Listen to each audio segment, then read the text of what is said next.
যাদের মা নাই তারা জানে মা না থাকার কি জ্বালা, যাদের বাবা নাই তারা জানে বাবা না থাকার কি জ্বালা। এখন ঘরে ঝগড়া করেন, এখন ভাল লাগে না আব্বা আম্মারে, এখন আব্বা এই ভুল ধরে, আম্মা এইটা বলে, এখন অনেক অসহ্য লাগে। তো যেদিন চলে যাবে ওই দিন বুঝতে পারবেন মাথার উপর থেকে ছাতাটা নাই হয়ে গেছে, বটবৃক্ষটা চলে গিয়েছে, আর উপদেশ দেওয়ার মতো কেউ নাই, কাছে আগলে রাখার মতো কেউ নাই। এজন্য আব্বা আম্মা থাকতে আমরা যেন আব্বা আম্মার কাছ থেকে দোয়া চাই। আব্বা আম্মার দোয়া কোনোদিন আল্লাহ তাআলা ফিরিয়ে দেয়, অনুরূপ ভাবে মুসাফিরের দোয়া আল্লাহ ফিরিয়ে দেয় না। সফরে বেরোলেই দোয়া করবেন, পারবেন? মনে থাকবে? এখান থেকে ঢাকা যান না আপনারা, আনতা মুসাফির, এখান থেকে ঢাকা গেলে আপনি মুসাফির, দোয়া করা শুরু করে দিবেন।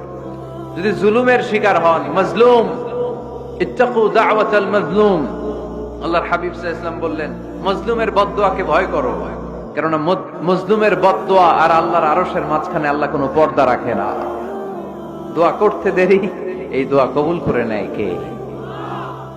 মাজলুমের দোয়া আল্লাহ তাআলা কবুল করে। এজন্য আব্বা আম্মার কাছ থেকে যেন আমরা বেশি বেশি দোয়া নিতে পারি, আল্লাহ তুমি তৌফিক দাও।